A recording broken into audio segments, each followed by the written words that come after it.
Hey guys, subscribe for daily content, and if you're shopping for gear, make sure you check out the description for the newest items at some of the very best online retailers. There's also links for some of the items that I personally recommend. Thanks!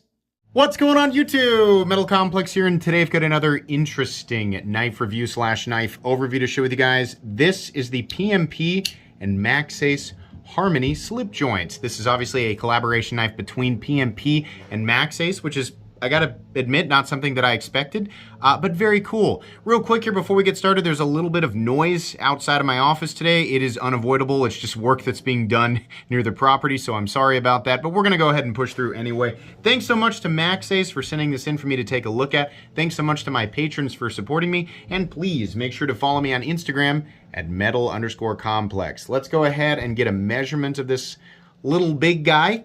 Overall length of the Harmony coming in at 7 inches with a blade length of just a little over 3 inches, which is important. Some of you live in areas where 3 inches is the limit, so be cognizant of that.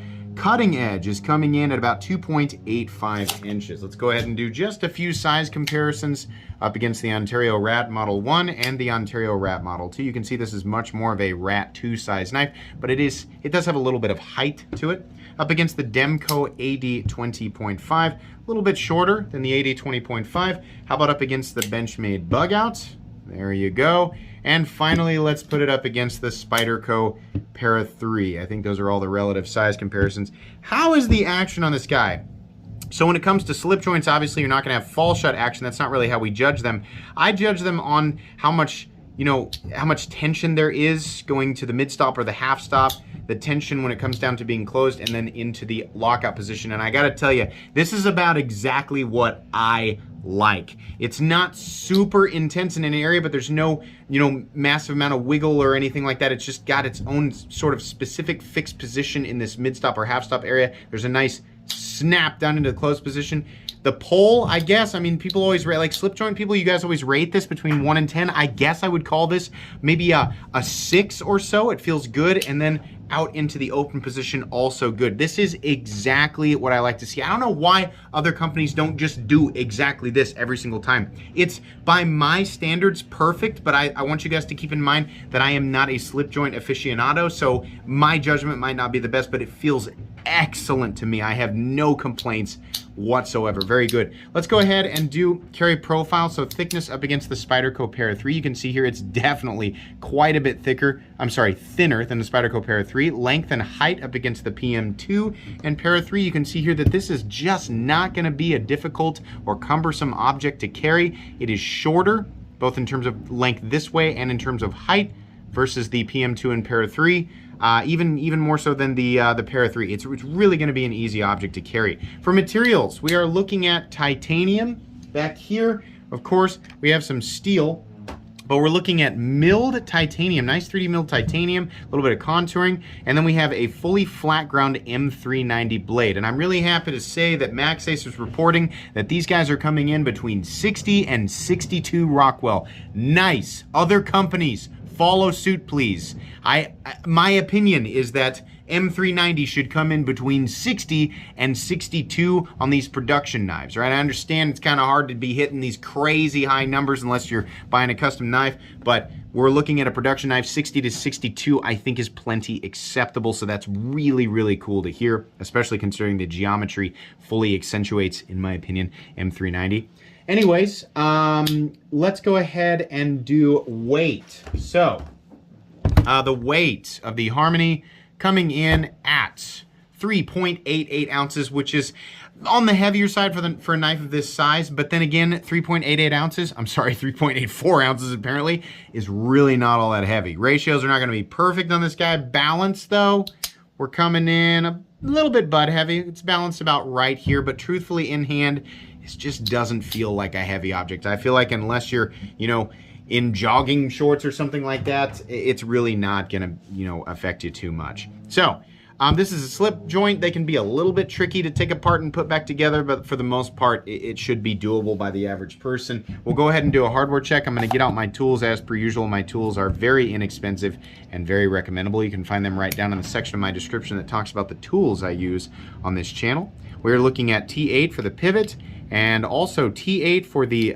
body screw and the pocket clip screw. It also has Chicago ends on this side, which is really nice. Minimal hardware and simple construction. I have no complaints about that whatsoever. Let's go ahead, if I can find those godforsaken calipers. Here we go. If I just keep talking, it'll mask all the noise that's going on outside of my office. The blade stock thickness is coming in at 114 thousandths, which is great for a knife of this type and blade geometry, right? That's going to create for an ideal cutting edge, which I'm going to demonstrate here in a sec. So there you go. Let's go ahead and move into the meat and potatoes of this review. What I really like about this, I mean, it has that simple sort of minimalist aesthetic to it that, you know, we kind of expect in a modern slip joint, because that's what this is. It's a modern slip joint, right?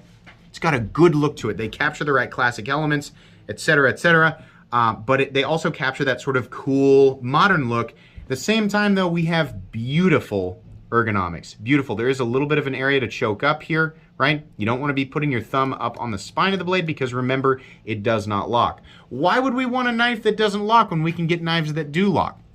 This isn't, you know, something that, you know, people who live in the United States are necessarily going to need to, you know, get past some of the laws, right? I mean, usually it's more about blade length and deployment type, but people who live outside of the United States oftentimes deal with, in my opinion, very unfair laws when it comes to locking folding knives. So this is a nice option for people who just like slip joints, or and I think more importantly, people who legitimately cannot legally carry locking knives in their geographic location.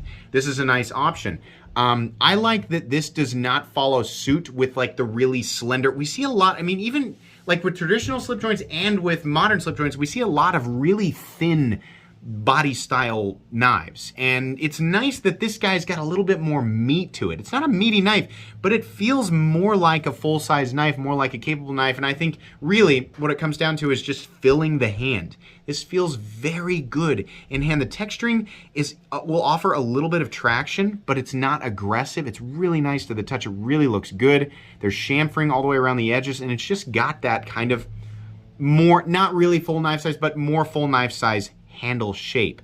This is really nice, and I love how simple this all looks on the outside. It's like I've always said, there's a place for simplicity. Sometimes simplicity can take a design and make it look really lazy. In this case, I think it really goes with the type of knife that it is. It just looks good front to back everywhere. I don't even mind the wire clip on this guy, which is usually something I complain about, but honestly, it just looks good. If you want to see the contact right back here from the tang to the, I keep wanting to call it a spacer. I know that's not what we call it when it comes to slip joint knives, right? This long metal piece back here that looks like a backspacer to me. There's the connection point. Looks really, really good.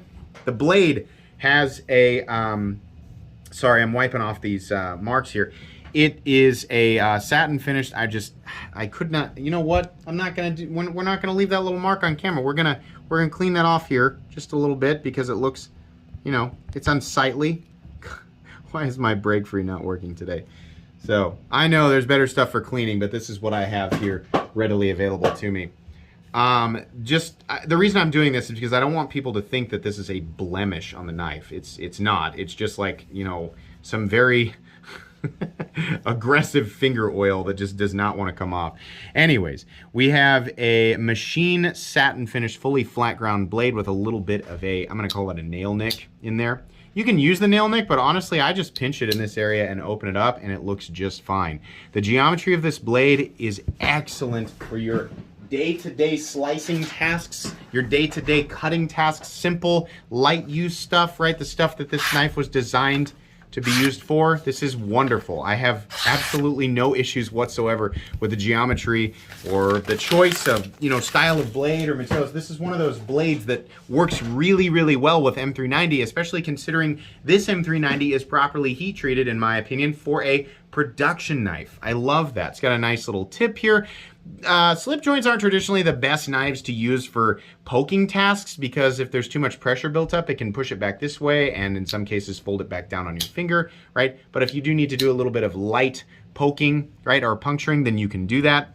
The edge is sharpened very well and it is very even. There's no part of the blade that feels rough. In fact, this area even, they actually nicely chamfered this little area down, which is not what we usually see with a satin finished blade. I love that. I have no issues with it other than there's a little bit of billboarding here. It does just have to say Harmony, Maxace, and PMP, right? This is also a limited run. Apparently, I honestly didn't know that. Number 329, but truthfully, I think most of the stuff that Maxace and PMP does is limited anyway, so maybe that's just to be expected. I wish that it didn't say Harmony on there. I mean, we don't need that, right? It's kind of like when a Corvette drives by and the person who owns it, for whatever reason, takes the banner and puts it across the windshield that says Corvette. Like someone was going, what's that car? Oh, it's a Corvette. Like most people know, right? It's just a weird thing to do. Like if you're buying this knife, you probably know from the listing, you know? So the only time that's going to be beneficial is if the knife is just laying there unattended and someone walks by and goes, I wonder what the name of this knife is. Oh, it's called the Harmony, right? Which I feel like is a pretty rare situation. But anyways, it doesn't cause a problem functionally. It just kind of takes away from the clean aesthetic, right? It looks so good on this side. And then on this side, it's got a bunch of writing and stuff all over it, you know? So it's not really that big of a deal. It's just something to touch on. This is a fully ambidextrous knife. And to complement that, they have offered a mounting position on this side for people who are left-handed. It is no different other than where the writing is at, right? So that's great. Left-handed people are going to love it. There's a lanyard hole. If you really like lanyards, you can put a lanyard on it, right?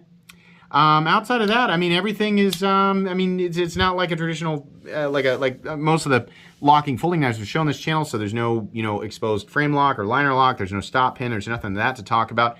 No blade play left or right. Obviously up and down, there's going to be give because it doesn't lock, but left and right, nothing. In this position here, no hint of pivot lash. And obviously there's not going to be any movement in there. That thing is solid. We have, it looks like it's maybe just a hair off. And you know what? I bet that's because I keep opening and closing it. A lot of people say they should Loctite from that from the factory. Well, then it makes it even more difficult to recenter it if it does come off centered. So honestly, it doesn't really bother me. Yeah, that was actually a little bit loose. How is it now? Let's see. Ah, perfect. How's the action?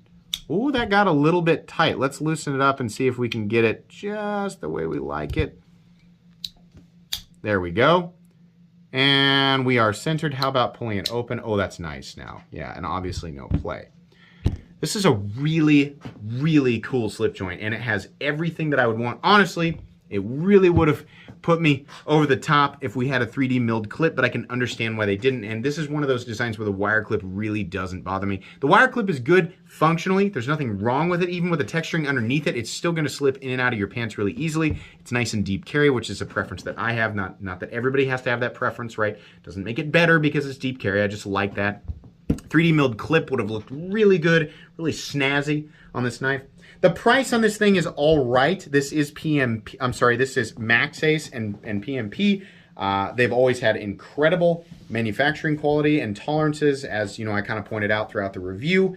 It comes in at $190, which is, it's up there. You know, Maxace does the black mirror for about, what, $150? That's one of the most amazing things that they do for the money. I cannot figure out what it is about this knife that's making it cost $40 more. The price really doesn't impress me all that much. It's really just the knife itself. The price isn't like, oh my gosh, you know, I'm going to go out with my pitchfork and my torch and start screaming. No, but it's like, what? Why? You know? If you like this knife, if you like how it looks and you're looking for a really well done modern titanium and M390 slip joint, right? Like a modern traditional, this is right up your alley. It's amazing, right? If you're wanting, you know, if you're limited in your area by non-locking knives, right? If that's all you can have, this is a great one. I just don't understand why the price is up there. I mean, honestly, like if they had this thing at about $160 or less, I'd have been like, yeah, that makes a lot of sense to me. But $190, I have no idea where they're getting that from. That's the only thing the price being about $30 higher from where I expected it would be, that's the only thing keeping me from saying this is something that everybody should be checking out right now, I guess a lot of people. It's just the price isn't quite there for me. It's really cool, and if you like how this looks and you look at the price tag and you think, you know what, I'll choke that down, you are going to love this. This is an incredibly well-made modern traditional slip joint. But if you're looking for dollar, the best right there, there's just not enough there for me to say, yeah, it's definitely worth spending that extra money. It's cool.